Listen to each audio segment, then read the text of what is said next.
What if I told you there's a new Golgari Elf commander that on first sight looks like a classic Elfball deck, but in reality plays more like a grindy board control engine? Hi, Perfect Morcant, also known as Elf Feet Mummy. For 4 mana we get a 4/4 elf, which is in my opinion the best new Golgari Elf commander out there. And that's not because she's newer or flashier than Latril, but it is because she does something fundamentally different. She gives you a crazy payoff for simply doing what any Elfball deck already wants to do anyways. Whenever Morcant or any other elf enters the battlefield under your control, each opponent has to blight 1, meaning that any elf you play will force all of your opponents to put a -1/-1 counter on a creature they control. Now the obvious downside to this ability is the fact that your opponents get to choose which creature they put the -1/-1 counter on, so we won't always hit the exact target we want. But honestly, that downside barely matters, because in this type of elf deck we won't just be playing like 1 or 2 elves, we'll be flooding the board with them. And with Morcant on the battlefield, every single one of those elves will weaken, shrink, and in many cases just completely destroy your opponent's boards, just as a byproduct for you doing your thing. And honestly, there are few things in Commander that feel as satisfying as destroying an opponent's entire board as a reward for you generating 10 elf tokens. Now that ability alone already makes Morcant into a really strong card, but she doesn't stop there. Her second ability is where things get really nasty. You can tap 3 untapped elves you control and you will get to proliferate. First up, this ability synergizes perfectly with her blight mechanic. We play a bunch of elves, spread a ton of -1/-1 counters across the table, and then we can simply tap the elves we just played to proliferate all of those counters. And the best part about this ability is the fact that you can instantly use any elf you play, even the ones that still have summoning sickness. Now in this deck, proliferating isn't just about the -1/-1 counters. It will increase the number of +1/+1 counters we do have on our elves. It will add loyalty counters to our planeswalkers, charge counters on our artifacts, and it will even give additional poison counters to our opponents. And because Morcant gives us this much board control in the command zone, we get to make a really unusual deck building choice. We can run fewer traditional removal spells than most Golgari lists. Instead of just packing tons of spot removal, we let Morcant handle that part of the game for us, freeing up more slots in the list for even more elves, more synergies, and more value engines. And that's honestly the biggest part of what makes Morcant feel completely unique when you compare her to any other elf commander. Now you can easily build this entire list on about a €250 budget, and it will perform perfectly fine at most tables. But if you don't care about the budget and you want to push this deck to its absolute limits, at the end of the video I also have a dedicated upgrade section, where I will be going over some more expensive staple cards that make this deck even more consistent. As I do in all my videos, I will be going over every single card in the deck and explaining why I decided to include it. This video is divided up in 8 categories: the mana generation, token generators, card draw, support, the win conditions, protection and interaction, the lands, and an upgrade section. And let's start with what elves are best at: generating mana. These cards are here to help us explode our resources really early into the game, make sure we always have 3 untapped elves available to tap for Morcant's proliferate ability, and allow us to just keep deploying elves to the battlefield over and over again without ever having to worry about mana. First up, we have the 1 mana mana dorks: a Llanowar Elves, an Elvish Mystic, a Fiendhorn Elves, Elves of Deep Shadow, and a Boreal Druid.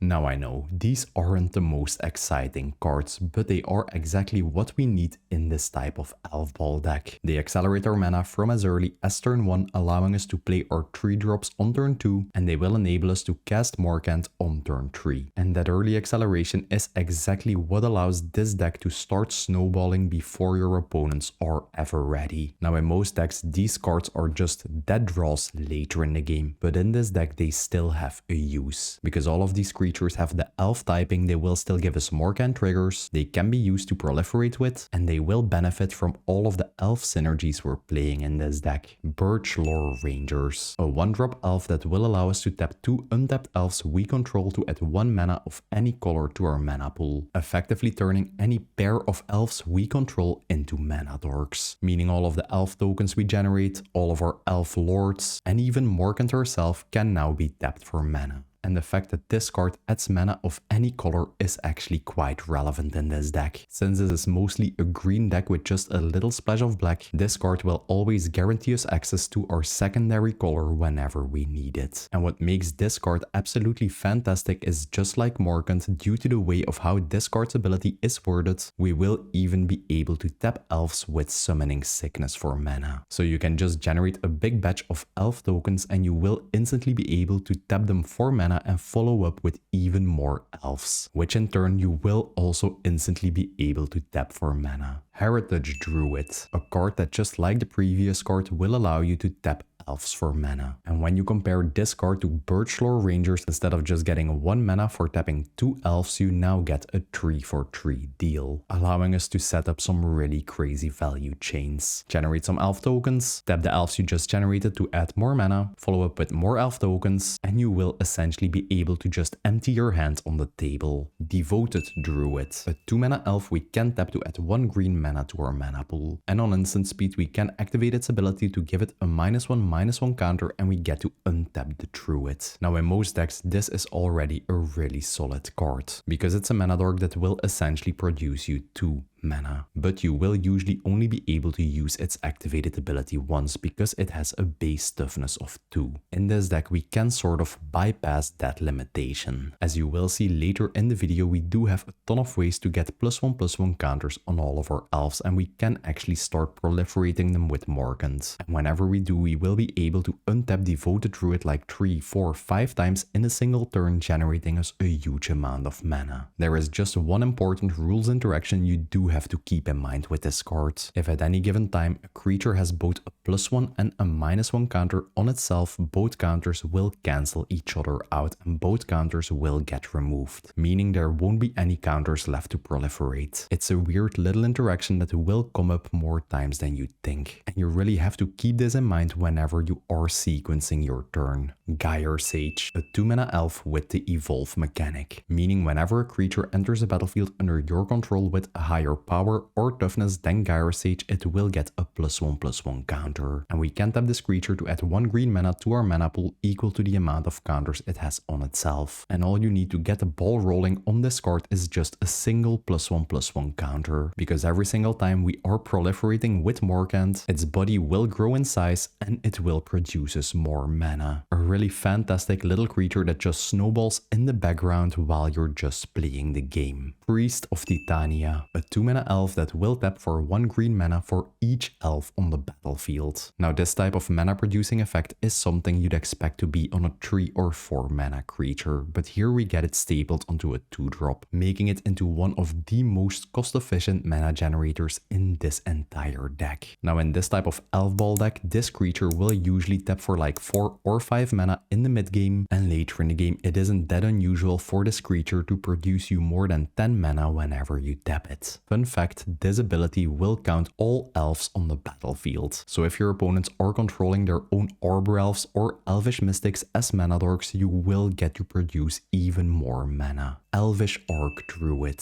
Just like the previous card, it will tap for 1 green mana for each elf we control. This time it will only count our own elves, but in return we also get a +1/+1 stat boost on all of our creatures, which is really relevant in this deck because it does make all of our elves a little more resilient to small damage based board wipes. Circle of Dreams Druid, a creature that is basically a Gaia's Cradle on a stick. Whenever you tap it, you get to add 1 green mana for each creature you control. Yeah, we're playing an elf deck, we will always be controlling a huge amount of creatures, and it's just a fantastic fit for this deck. Marwyn the Nurturer, a legendary elf that's holding a little baby elf. Whenever any other elf enters the battlefield under our control, we get to put a +1/+1 counter onto Marwyn, and we can tap her to add green mana to our mana pool equal to her power. Now this card is obviously fantastic for any sort of elf deck. If she can just stick to the battlefield, every elf you play will just keep growing her in power and she will be producing you insane amounts of mana. But especially with us being able to proliferate her +1/+1 counters with Morcant, she just becomes completely absurd, accelerating her counters even faster than she normally does in any other elf deck. Wirewood Channeler, a creature that will generate us mana of any color equal to the amount of elves we control. Now when you compare this card to a Priest of Titania or an Elvish Archdruid, it is a less efficient option, because it will cost you more mana to get exactly the same effect. That being said, this card does play a really important role in the deck. We do run one infinite combo line that will require us to control a creature that can produce us at least 5 mana. And this creature is just the perfect card to get to that threshold. So while it's not the best card in the deck, it still gets the job done. And the last card in this section, and the only non-elf card, is a Soul Ring. And in this deck, a Soul Ring does enable us to do a really brutal thing, casting Morcant as early as turn 2. And trust me, whenever you do this, you will completely lock your opponents out of the game. And it's also one of the best ways to help you pay for the commander tax when Morcant does get removed. Next up, we have the token generators. Once we have the mana, we need bodies. The cards in this section are all about reliably flooding the board with elf tokens, so we can get a ton of Morcant Blight triggers, a ton of bodies we can use to proliferate with, and to just generate us an overwhelming board presence. Dwynen's Elite, a 2-drop body with a really simple ability. When it enters the battlefield and we do control another elf, we get to generate a 1/1 elf token. A perfect card to play on turn 2 to follow up your 1-drop elf with, that will guarantee you a ton of elf bodies that you can use to power up cards like Priest of Titania, Birchlore Rangers, and your Heritage Druid.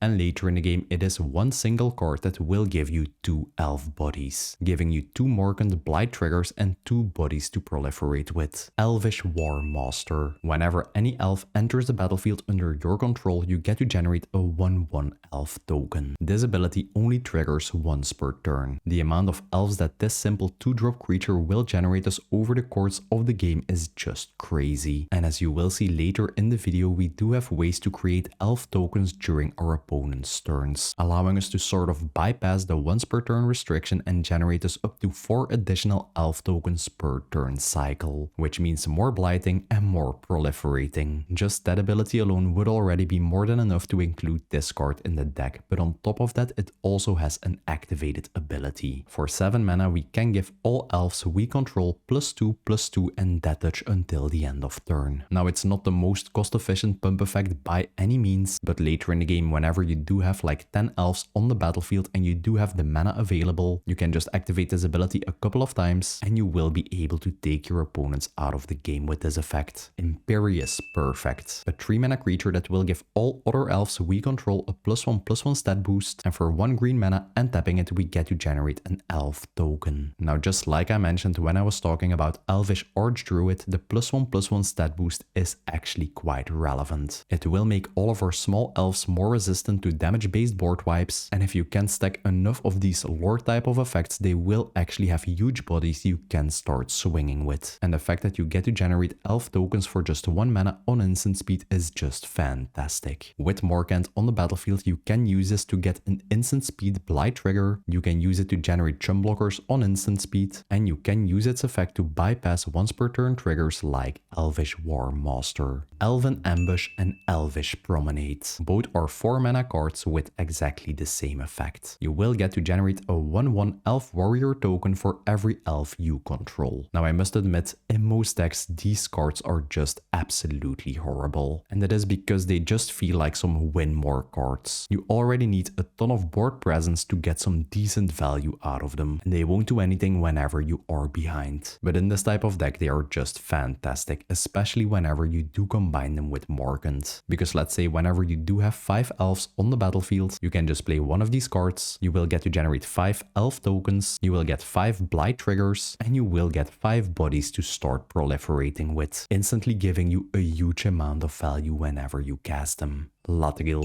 Blade of the Elves, the former queen of Golgari Elf decks. It's a 4 mana 2/3 menace body that whenever it deals combat damage to an opponent will generate you that many 1/1 elf tokens, which might seem really underwhelming, especially because she only has a base power of 2, but once you are able to start buffing her power with +1/+1 counters and proliferating, or having any of the elf lords on the battlefield, this card can sometimes generate you as much as 10 to 20 elves whenever she connects, which obviously will give you a huge amount of blight triggers. And against some decks that barely play any creatures and just have their one single commander on the battlefield, the menace it has is actually a really good evasion tool to make sure you can connect with her. And the coolest part about this card is its activated ability. You can tap this creature and 10 other untapped elves you control, and each opponent will lose 10 life and you will get to gain 10 life. Now 10 elves might seem like a lot, but trust me, whenever you are playing this deck, you'll see that you'll easily be able to get to that number. And Latigil will then allow you to use those elf tokens to drain a massive chunk of life of your opponents, which is a really nice way to make sure you can still win the game even if you aren't able to swing with your elves due to your opponents controlling something like a ghostly prison, for example. And I really do think that Morcant is way better in the command zone than Latigil. Change my mind. Lis Alana, Huntsmaster, a 4-mana creature that whenever we play an elf spell will generate us an elf token. A really straightforward effect that will just give us a huge amount of additional value whenever we play any of our elf spells, especially on the turns where you do have a draw engine and a huge amount of mana available and you can just keep chaining elves back to back. She will then generate you a huge amount of elf bodies to start buffing up and proliferating with, and she will just allow you to completely destroy your opponent's boards thanks to all of the extra blight triggers we get. And the last card in this section, and the best card in the entire deck, is a Flourishing Defenses. Whenever a -1/-1 counter is put on any creature, you get to generate an elf token. And this card is some sort of a 2-card combo when combined with Morcant. Let me just give you an example. Let's say you have your Morcant and your Flourishing Defenses on the battlefield, and then you decide to cast any random elf spell. The elf will then enter the battlefield and you will get a Morcant trigger, making all of your opponents put a -1/-1 counter on any of their creatures. They then do so and you will get 3 triggers of Flourishing Defense, which will generate you 3 1/1 elf tokens, and you will get another 3 Morcant triggers, handing out more -1/-1 counters and generating you more elf tokens. And from here on, the loop just continues until your opponents don't control any creatures anymore, acting as some sort of a one-sided board wipe that will generate you a gazillion elf tokens in the process. And usually whenever you do resolve this card and your opponents have no way to remove it, the game is just over, because this will create some sort of a soft lock effect on your opponents. You can just play any elf card in the deck or generate an elf token, and it will always result in a one-sided board wipe on all of your opponents. And due to this card also giving you an army of elves in the process whenever it happens, it will be really easy to just take out your opponents with all of the elf tokens, especially since they won't have any blockers left. If you do decide to build Morcant, this is the first card you should include in the deck. It's just that good. Next up, we have the card draw section, because making a huge amount of mana and swarming the board doesn't mean anything if you do run out of gas. These are the cards that will make sure our hand never runs empty and we will always have a use for all the mana we are able to generate. Glimpse of Nature, a 1-mana sorcery that until the end of turn, whenever we play a creature spell, will draw us a card. And the amount of value that this little spell is able to generate you is just bananas. During the mid game, if you are about to play 3 spells in a single turn, you can just start off with the spell and you will get to draw 3 cards for just 1 mana. And later in the game, you can just cast this card for 1 mana, generate a bunch of mana with your elves, and you can just keep spam playing elves, because every elf you play will draw you a new card. Skull Clamp, a 1-mana equipment you can equip for 1 mana, and it will give the equipped creature +1 power and -1 toughness. And whenever the equipped creature does die, you get to draw 2 cards. Yeah, we're gonna be making a huge amount of 1/1 elf tokens, and this card basically reads pay 1 generic mana, draw 2 cards. Just keep in mind that this card does have some sort of an anti-synergy with any sort of Lord effect we play. Because let's say you do have an Imperious Perfect on the battlefield, all elves you control will have a base stat line of 2/2, which will disable you from using your Skull Clamp. But that being said, if you sequence your turns right, this is one of the best card draw engines in the entire deck. Elvish Visionary, a 2-mana elf that will draw you a card whenever it enters the battlefield. Yeah,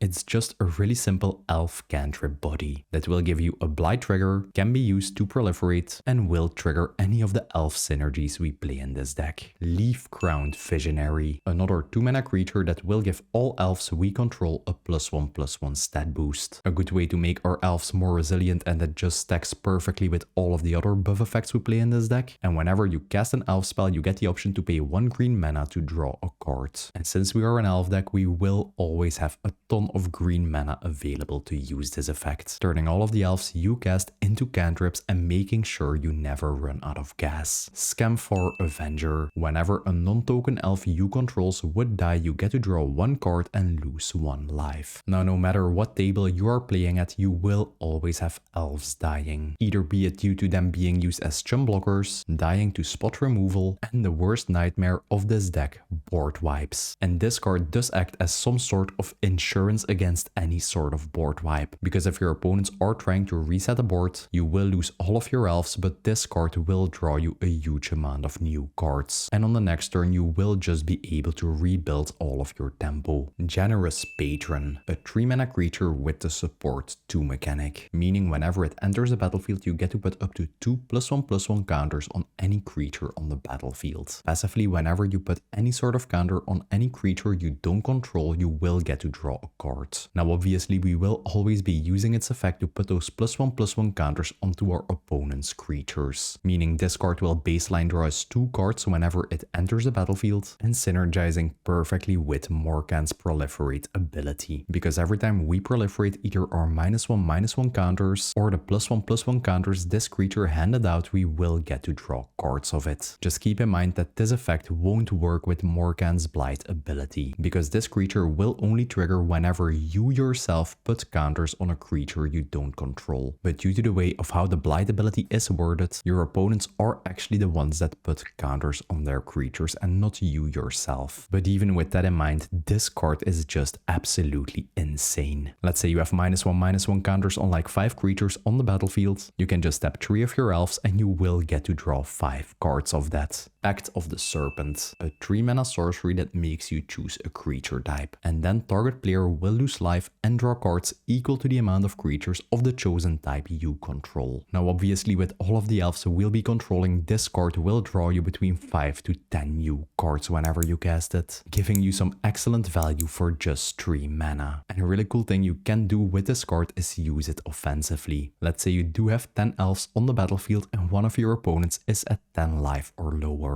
You can just cast a spell, target that opponent, and they will instantly lose the game, making this into a really versatile card. Beast Whisperer, a 4-mana creature that basically has a permanent glimpse of nature attached to it. Whenever you cast any creature spell, you get to draw a card. A perfect fit for this type of a creature heavy deck, and it's also an additional elf body that will give you blight triggers and can be used to proliferate with. And a new card with a really similar effect is Champions of the Perfect, a massive 4-mana 6/6 elf body that whenever you cast it will make you behold any elf and exile it. If this creature would then leave the battlefield, you do get to return that card to your hand. And on top of being a really massive body, it also has the same effect as a Beast Whisperer. Whenever you cast any sort of creature spell, you will get to draw a card, enabling us to go for those really explosive storm turns where we just keep casting elves back to back and overwhelming the board. Massacre Girl, known killer, not an elf by the way. Whenever a creature an opponent controls would die and its toughness is less than 0, we get to draw a card. And this effect can get out of control really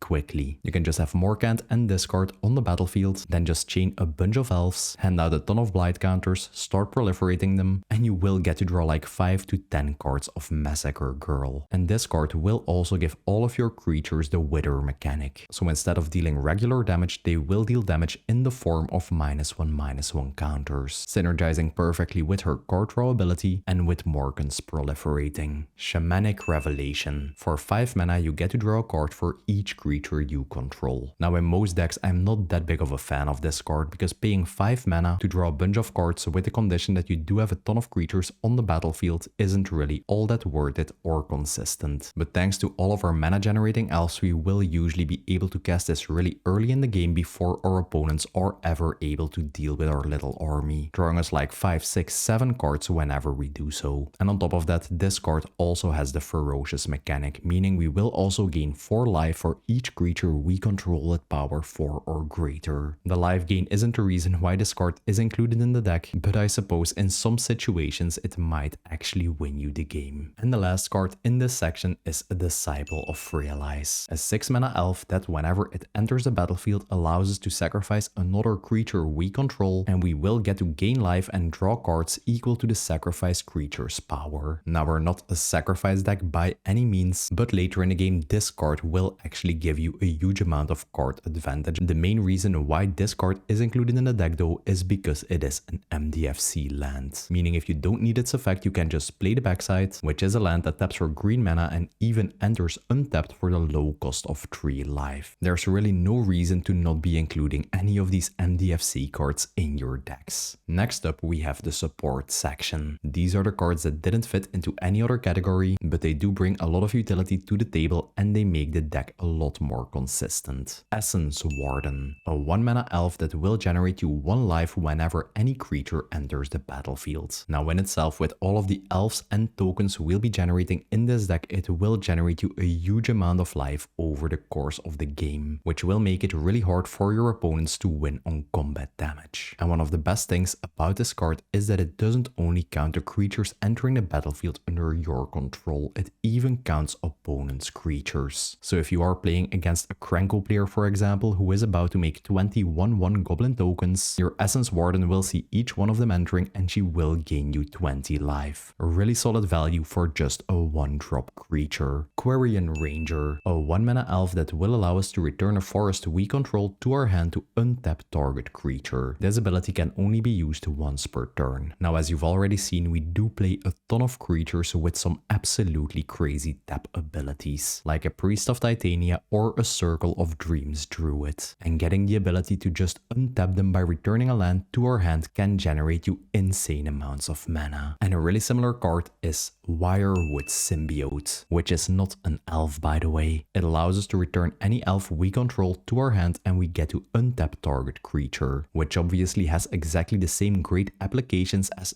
Quarian Ranger, but it also can be used as an excellent protection tool. Let's say you do have a board filled with creatures and your opponents are about to play a board wipe. You can just pick your most expensive elf, which usually will be Morcant, and you get your returner to your hand on instant speed, making sure you don't have to pay any commander tax to cast her again. Fauna Shaman, a 2 mana elf with an activated ability for 1 green mana, tapping it and discarding any creature card. When we do, we get to search our library for any creature and put it into our hand, acting as a repeatable creature tutor on an elf body. If you want to set up for some storm turns, you can use it to go fetch up your Heritage Druid. If you need card draw, you can use it to go get your Generous Patron. You can use it to go tutor up any of your elf lords or any of the win conditions we are playing in this deck. Whatever you need most at the given board state, a Fauna Shaman will go get for you. Boggart Trawler. Now what is a goblin card doing in an elf deck? The reason is quite simple. It's just one of the perfect graveyard hate tools around nowadays. Whenever it enters the battlefield, you get to exile target player's graveyard. And since in modern day Magic most decks rely on using their graveyard, either be it Landfall, Reanimator or Spellslinger players, resolving this card at the exact same time might just lock those players out of the game. And just like a Disciple of Realize, if you don't need this effect, you can just play the backside of this card, which is a land that taps for a black mana. Eladamri Korvekdal, a 3 mana elf creature that will allow us to play the game with the top card of our library revealed. And we get the ability to cast any creature card straight from the top of our library, giving us some sort of pseudo card advantage. Now that ability alone is really solid, especially in this type of creature heavy list. But on top of that, this card also has a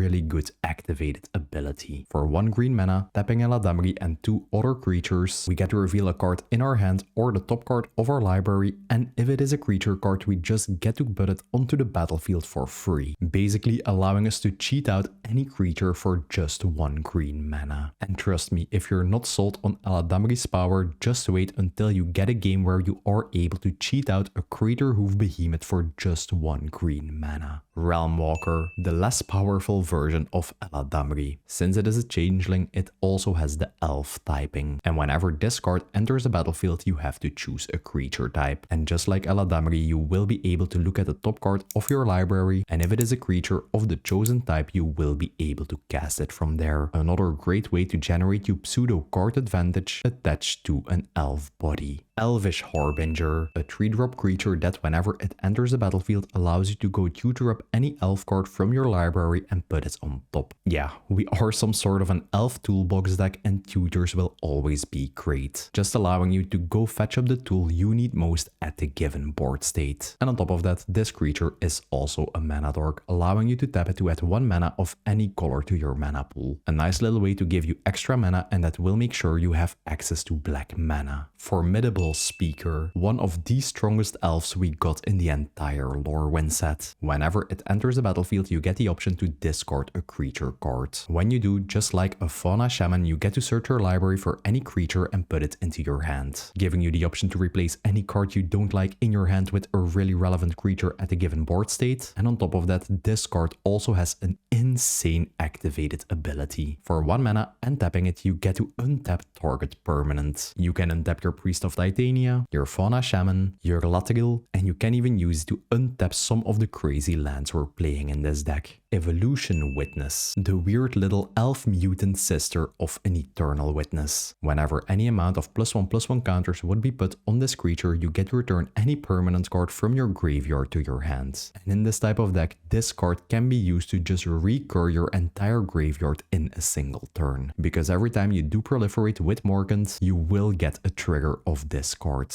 giving you some insane recursion value. And thanks to its adaptability, you do get a way to get a +1/+1 counter on this creature and then just get the ball rolling with the proliferating. Tyvar, Jubilant Brawler, a 3 mana planeswalker that will passively give all your creatures the option to use their activated abilities as though they had haste, meaning you can instantly use any sort of mana dork you play to just chain into more elves. You will be able to use Eladamri instantly, and you can instantly use Formidable Speaker's untap ability. Whenever you have this planeswalker on the battlefield, all of your turns will become a lot more explosive. And it's really simple, +1 loyalty ability is actually quite potent in this deck, allowing you to, for example, untap your Priest of Titania and make it generate 10 mana instead of the usual 5. Now that passive effect and the +1 ability would already be more than enough reason to include this card in the deck, but its -2 loyalty ability is actually a quite good recursion tool as well. When you activate it, you get to mill 3 cards, and then you get to return any creature with mana value 2 or less from your graveyard to the battlefield. A really nice way to just recur any low cost value elf you lost over the course of the game. And keep in mind, whenever you do Proliferate with Morcant, you get the ability to put an additional loyalty counter on this planeswalker, just making his loyalty go through the roof and making it almost impossible for your opponents to deal with him. And now let's get into my personal favorite elf, and what is in my opinion the strongest elf card in existence. Dionys, Giga Chat of the Elves, a 4 mana creature that will give all elves you control a new passive ability. Whenever this creature gets tapped during your turn, you get to untap it, and it will get a +1/+1 counter. This ability will only trigger once per turn, and the power level of this ability is just completely absurd, because it will allow you to use your mana dorks twice, your mana producers like Priest of Titania twice, your Formidable Speaker, your Fauna Shaman, your Eladamri, whatever. And in the process, they will also get a +1/+1 counter. And as you know by now, one single counter is all we need to start proliferating it with Morcant and snowball completely out of control. And talking about Morcant, Dionys has a really crazy synergy with her, because whenever you do tap untap 3 elves to proliferate. Since the tapping elves is an additional cost that will happen first, all the creatures will get a counter and untap, and then the proliferate trigger will resolve, instantly giving them an additional +1/+1 counter. And Dionys also gives some sort of pseudo vigilance to your elves when you swing with them, because when you tap them to attack, they will just untap, get a counter, and you will still be able to use them as blockers. I just absolutely love this card. Tyvar Kel, a 5 mana planeswalker that will passively give all of your elves the ability to be tapped for black mana, turning all of your elves into mana dorks and giving you access to your secondary color. And his abilities are just the perfect fit for this deck. His +1 ability will allow us to untap any elf we control and put a +1/+1 counter on it, giving us an additional use of its activated ability and just kickstarting the +1/+1 counter proliferating snowball process. His 0 ability will generate us an elf token, triggering all of the elf synergies we play in this deck and triggering Morcant. And his -6 ability will give us an emblem that whenever we do cast an elf spell, will give it haste and will allow us to draw 2 cards. Now in most decks you won't ever get to the ultimate ability of planeswalkers, but in this type of Morcant deck, planeswalkers are just fantastic and you can easily get them to a huge amount of loyalty and you will be able to get an emblem. And once you do have the emblem, the game is just basically over, because you can just keep chaining elf spells, drawing into new ones, and you will instantly be able to use any of their abilities thanks to them getting haste. Freelize, Llanowar's Fury. The +2 ability will essentially generate us an elvish mystic token, giving us an additional mana dork and triggering all of our elf synergies and Morcant. The -2 ability allows us to destroy any target artifact or enchantment on the battlefield, and whenever we do get to 6 loyalty, which isn't all that hard to do in this deck, we get to draw a card for each green creature we control, which on average will be between 5 to 10 cards. Another fantastic addition to the deck that will generate us elf bodies, gives us removal, and will draw us a gazillion cards. And the last card in this section is a Patriarch's Bidding. For 5 mana, each player will get to choose a creature type, and then for each player they will get to return all creatures of the chosen type from their graveyard to the battlefield. Now unless you're playing with some other tribal decks in your pot, we will always get the most benefit out of this effect, just reanimating all of the elves we lost over the course of the game. A fantastic way to just recover from any sort of board wipe. If you're enjoying these in-depth deck tech videos and you want to support me and the channel, check out the YouTube membership program. Members will get early access to the decklists of these videos, access to some exclusive Discord channels where I'm always sharing what projects I'm currently working on, and of course that glorious Panzer helmet next to your name on YouTube. And a big thanks to all the current YouTube members. Thanks to you, I can keep doing what I love doing most. Make some really strong and unique commander decks. And the amount of support you guys have been giving me over the last couple of weeks has been absolutely insane. It has gotten to the point where I actually have to cover my face to make all of your names fit into the screen. Next up, we have the win conditions. Once our board is established and we crippled our opponent's board with those -1/-1 counters, these are the cards that actually allow us to win the game. They will turn our army of small little elves into a lethal strike force. Joraga Warcaller, a 1 mana elf with the multi-kicker ability, meaning whenever we cast this card we get the ability to pay 2 additional mana any amount of times. For every time we did pay the additional cost, it will enter with a +1/+1 counter. And all other elf creatures we control will get a +1/+1 stat boost for each counter on this creature. Now already in itself, later in the game, whenever you are able to generate a gazillion mana, you can just dump all of it into this card.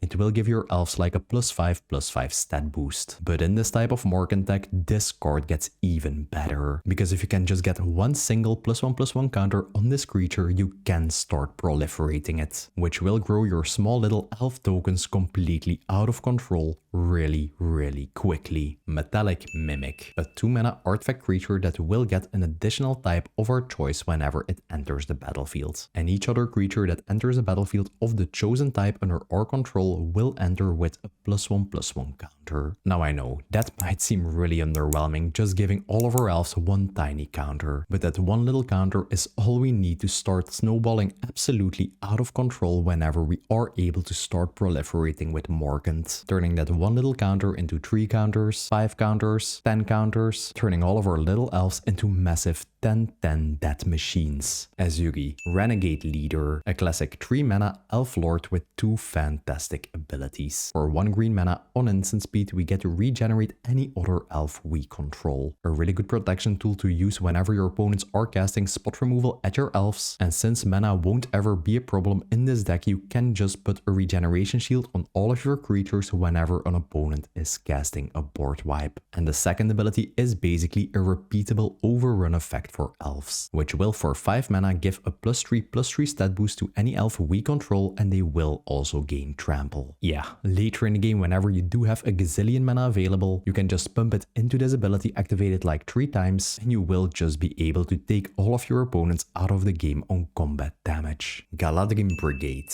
a 3 mana creature that will give all other elves you control a +1/+1 stat boost. And this card also has the squad mechanic, meaning whenever we cast it, we get the ability to pay an additional 2 mana any amount of times, and every time we do so, we will get an additional copy of this creature entering the battlefield, providing you with a ton of elf lords that will buff up your entire board and themselves, and you will also get a ton of elf bodies entering the battlefield, giving you a huge amount of Morcant triggers and bodies to proliferate with, allowing you to just clear your opponent's board with the -1/-1 counters. Infectious Inquiry. For 3 mana and losing 2 life, we get to draw 2 cards, and each opponent will get a poison counter. Now I know, this card seems really weird in the deck when you compare it to any of the other card draw engines, but the main reason it is included is because it will give all of our opponents a single poison counter, which we can start proliferating with Morcant. You just over the course of the game need to tap a total of 27 of your elves, and you will instantly win the game with 10 poison counters. A pretty mediocre card draw spell, but it will give you an alternate win condition for whenever you can't win through combat damage. Staff of Domination, a 3 mana artifact with a ton of options. For 1 mana you can untap the staff, for 2 mana you can gain 1 life, for 3 mana you get to untap a creature, for 4 mana you can tap a creature, and for 5 mana you get to draw a card. And the only reason this card is included in the deck is because it sets up for some really easy infinite combos. You will only need 2 things: a Staff of Domination on the battlefield, and then any creature that can be tapped to produce you 5 mana. A Gyre Sage with 5 counters, Priest of Titania with 5 elves on the battlefield, an Elvish Orc Druid and 5 elves, a Wirewood Channeler and 5 elves, a Morwen with 5 power, or a Circle of Dreams Druid with 5 creatures on the battlefield. And the combo is really simple. You tap the creature for 5 mana, you pay 3 mana and use a Staff of Dominion to untap that creature, then you pay 1 generic mana to untap the staff, and you can just keep the loop going from there, always netting you 1 generic mana in the process. And you will be able to use the infinite colorless mana that this combo generates to just straight up win the game. First up, you can use a staff to gain an infinite amount of life, and you will also be able to use a staff to draw your entire library. And from there, it's honestly not that hard to win the game, because you can then just cast every elf in your deck, cast any of your mana dump win cons like a Galadrim Brigade or a Yogaga Wildcaller, and swing for an infinite amount of damage. Door of Destinies, a 4 mana artifact that whenever it enters the battlefield makes you choose a creature type, and whenever you cast a creature with the chosen type, you will get to put a charge counter onto Door of Destinies, giving every creature of the chosen type you control a +1/+1 stat boost for every counter on it. Now in most decks this isn't all that great of a card, and it is actually some sort of a win more card, but thanks to Morcant being able to proliferate the amount of charge counters on this artifact, we can make it scale out of control really quickly. And if your opponents don't have any sort of artifact removal, a card like this will just win you the game due to the massive stat boost it will provide for all of your elves. Scamfor Shadow Sage, a 4 mana creature that whenever it enters the battlefield will give you 1 out of 2 options. You can either choose to make each opponent lose X life, X being the amount of creatures you control that share a creature type, or you get the option to gain that much life. Now obviously we will always be picking the first option on this card, working in almost exactly the same way as Latril's activated ability, but this time without the 10 life limit. Control 15 elves at the time that you play this card, and each opponent will lose 16 life, which is a really huge amount, and making sure you still have a way to close out the game whenever you aren't able to deal any sort of combat damage. And the last card in this section, and an obvious inclusion, Crater Hoof Behemoth, a massive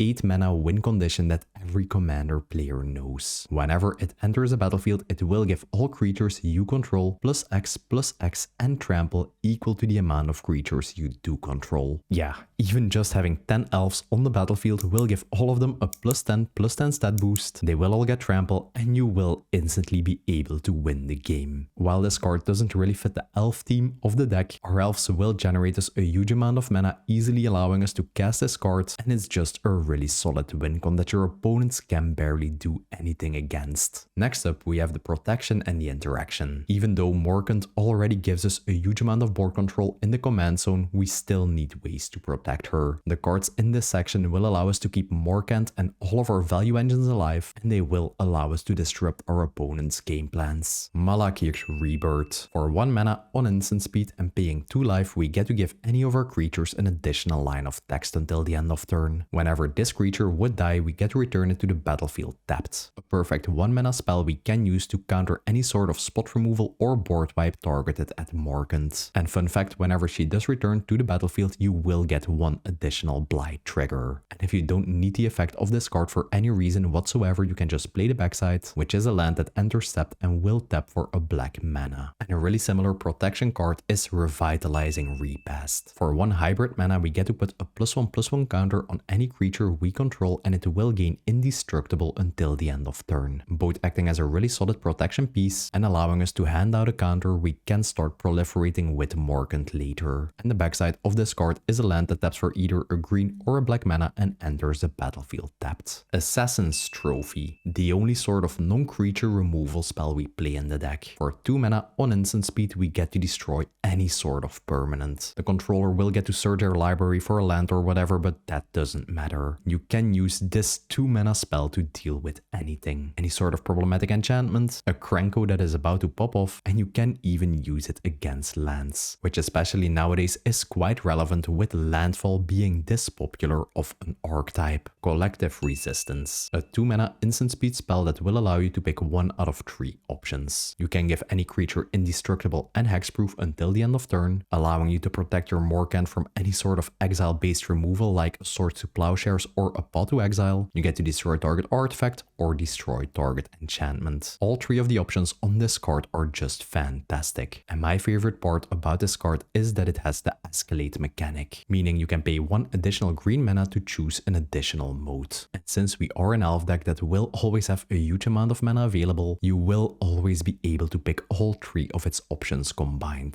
Golgari Charm, the second strongest card of the Ravnica Charm cycle. For 2 mana on instant speed, you get to pick 1 out of its 3 options. You can give all creatures -1/-1 until the end of turn, which in some situations can be really relevant, especially since our opponent's creatures will have a reduced toughness due to the -1/-1 counters. Whenever we have one of our elf lords on the battlefields, our elves won't even be affected by this that much. We can use it to destroy target enchantment, or we can use it to regenerate all creatures we control, making it into the perfect answer against a board wipe. One of the most versatile interaction pieces out there. Heroic Intervention. For 2 mana, you get to give all permanents you control hexproof and indestructible until the end of turn, protecting you from spot removal, from board wipes, and the fact that this card's effect applies to all of your permanents means you can even use it to protect your flourishing defenses from being removed by any sort of enchantment spot removal. Lightning Greaves, a 2 mana pair of boots we get to equip for 0 mana. I do wonder how Morcant is gonna fit these boots around her really weird feet though. And the equipped creature will get both Shroud and Haste. A really nice haste enabler you can instantly equip to the Priest of Titania you just played, and obviously a fantastic protection tool you can just equip to any of your value creatures, and your opponents won't be able to use any sort of spot removal on them. Bridgeworks Battle. Whenever we cast a spell, we get to give any of our creatures a +2/+2 stat boost until the end of turn, and then it will fight a creature we don't control. A really solid spot removal tool you can use to pinpoint remove any creature on the battlefield. But the main reason this card card is included in the deck is because you can just play the backside of this card, which functions as a basic forest. The removal part is just a nice little additional option you get. Chomping Changeling and Reclamation Sage. Both cards are 3 mana elves that whenever they enter the battlefield will allow us to destroy any sort of artifact or enchantment on the board. Additional elf bodies to get blight triggers with, and we can use to proliferate, that at the same time will also allow us to destroy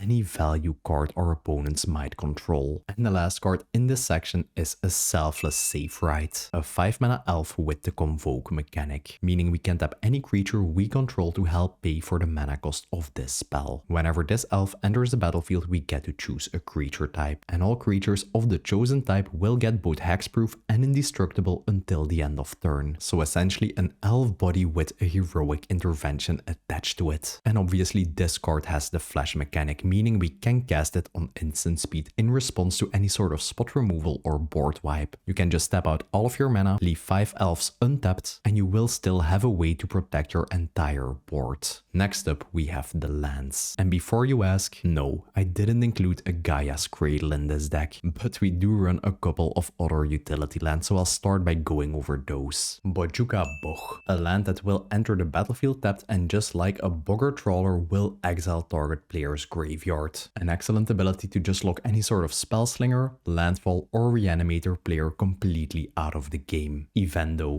Waking Heaven, one of the planets we got in the Edge of Eternity set. It will enter the battlefield tapped, but it does have the station mechanic, meaning on sorcery speed you can tap any creature you control and add charge counters onto this land equal to the tapped creature's power. And whenever you do get to more than 12 charge counters, you can pay 1 green mana, tap this land, and you will add 1 green mana for each creature you control. An affordable version of a Gaia's Cradle. Now obviously whenever you do have a couple of elf tokens and some lords on the battlefield, you will easily be able to tap them for a total of 12 power. Or instead you can just tap 1 elf, add 1 charge counter onto this planet, and then you can start proliferating the counters with Morcant, easily giving you access to a Gaia's Cradle over the course of the game for just doing what you were planning to do anyways. Oran Reef the Vastwood, a tap land that will tap for a green mana, or you can also tap it to put a +1/+1 counter on each green creature that entered the battlefield under your control this turn. Once you are able to play a couple of elves in a single turn, or you do have a token generator on the battlefield, you can just activate this card, give all of them a +1/+1 counter, which you can then start proliferating with Morcant. 3/3 City. Whenever you play this land, you get to choose a creature type, and then for 2 generic mana and tapping this land, you get to add 1 mana to your mana pool for each creature of the chosen type you control, which in this deck is another sort of affordable budget version of Gaia's Cradle. And lands like this one and Evendo obviously have a really crazy synergy with the untapping from Formidable Speaker, allowing you to get 2 uses out of their mana generating ability. Wirewood Lodge, a land that will tap for a colorless mana, and also for 1 green mana, and tapping it you can use it to regenerate target elf. And for the regular mana producing lands in this deck, we're playing an Abundant Countryside, a Fast Land, a Command Tower, a Pathway, an Eclipsed Realms, a Tribal Reveal Land, a Pain Land, a Horizon Land, a Shock Land, Secluded Courtyard, a Filter Land, a Bond Land, a Fetch Land, one of the Verge Lands, a Check Land, a Yavimaya, and for basic lands we're playing 7 forests and 1 swamp. And finally we have the upgrade section. Now for me the deck feels best at the €250 budget, but if you do have the money to spend and you want to push this deck to its absolute limits, these are the cards that I'd include. As you will see, there are a ton of really expensive utility lands in this section. You don't need them for the deck to do its thing by any means, but they will make the deck a lot more consistent. At the end of this section, I will also be flashing into the screen the card swaps you can make to include these upgrades. Boseiju Who Endures, a legendary land that enters the battlefield untapped and will tap for a green mana. So already there are no real downsides to including this in the deck. But the reason why the price tag of this card is this high is due to its fantastic channel ability. You can discard Boseiju to destroy any artifact, enchantment or non-basic land on the battlefield, and the controller of that permanent will get to search their library for any land with the basic land typing and put it into play, making this into a land that doesn't have any downsides, that can also be used as an interaction tool later in the game. And due to channel being an activated ability, your opponents can't actually use any sort of counter magic to stop this effect from happening. Cavern of Souls. Whenever Whenever this land enters the battlefield, it will make you choose a creature type. And you can tap this land for either a colorless mana or 1 mana of any color, but you can only use that mana to cast a creature spell of the chosen type. When you do, that creature can be countered. A land we can tap for any of our colors, helping with our mana fixing, and if you do play in a pot where a ton of control magic is being played, this land is just an absolute nightmare for your opponents. Nykthos, Shrine to Nyx, a land with a really similar effect to 3/3 City. It will add mana equal to your devotion of a chosen color. And since most of our planeswalkers, enchantments and elves do have a ton of green mana pips in their costs, a Nykthos will always generate you between 5 to 10 mana. And it's also another fantastic target for your formidable speaker to start untapping. Ugburg,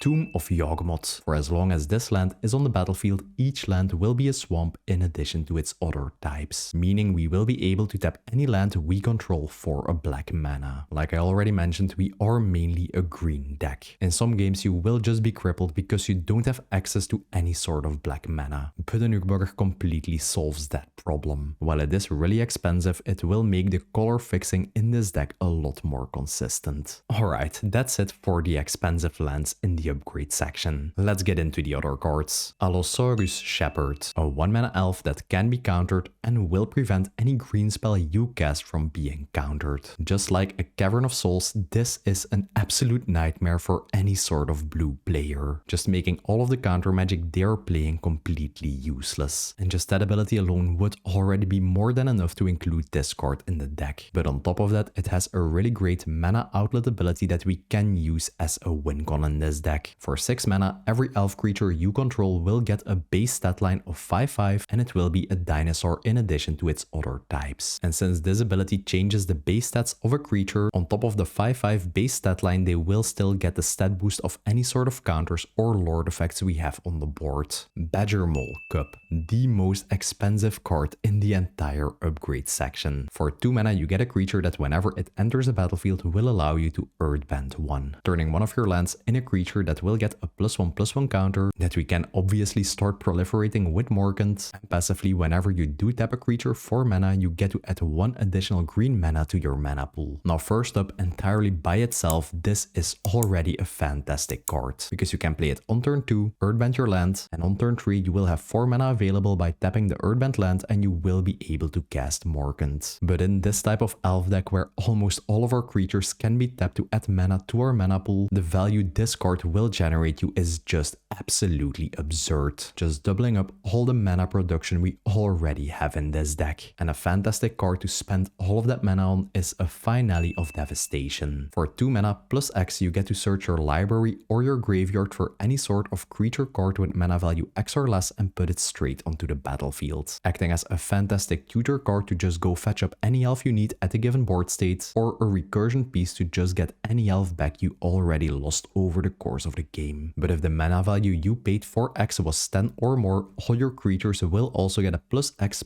stat boost and haste until the end of turn, making this card into an absolutely brutal game finisher. You can even use it to go fetch up a Crater Hoof Behemoth, giving an even bigger stat boost and granting trample to everything. Sylvan Library, the best green card draw enchantment in existence. At the beginning of your draw step, you will get to draw 2 additional cards at the cost of 4 life per card. Now paying 8 life per turn might seem like a lot, but whenever you are under a ton of pressure, it is an optional effect and you don't have to use it. That being said, you do start with 40 life in the commander format, and life is a resource anyways, people. Just the fact that you get to draw 3 cards per turn is absolutely insane, especially in this type of Elfball deck. With this card on the battlefield, you won't ever run out of gas. Black Market Connections, a 3 mana enchantment that at the beginning of your first main phase will allow you to select any of its 3 options. The first option will create you a treasure token for 1 life, the second option will draw you a card for 2 life, and the third option will generate you a 3/2 changeling token for 3 life. And the value on this card is just absolutely fantastic, because in this type of elf tribal deck we can actually use all 3 of its options, accelerating our mana, keeping our hand filled, and generating us additional elf bodies, which will give us Morcant triggers. And due to us playing this many 1 mana dorks, we will usually be able to get this out on turn 2, generating us a huge amounts of value from really early in the game. And the last card in this section is a Triumph of the Hordes, a 4 mana spell that will give all creatures you control a +1/+1 stat boost, trample, and most importantly the infect mechanic, meaning whenever they do deal damage to a player, they will deal damage in the form of poison counters. Now first up, this card functions as some sort of an overrun effect. The stat boost and the trample alone already will make sure that you will always be able to get combat damage through. And if you are able to deal 10 combat damage to any player with an infect creature, they will get 10 poison counters and instantly lose the game. Now all in itself, this is already a fantastic effect to close out the game with. But let's say you're not able to get 10 combat damage through and get those 10 poison counters, and instead you just give like 5, 6 or 7 poison counters to all of your opponents. You can then on a later turn just start proliferating with Morcant, increasing the amount of poison your opponents have, and just instantly win the game that way. If you want to see what swaps to make for any of these upgrades in the deck, I will be flashing them into the screen right now, so pause the video if you want to see it. And that's it for my in-depth high perfect Morcant deck tech. An Elfball commander that will reward you with board control for doing what elf decks do best, swarming the board.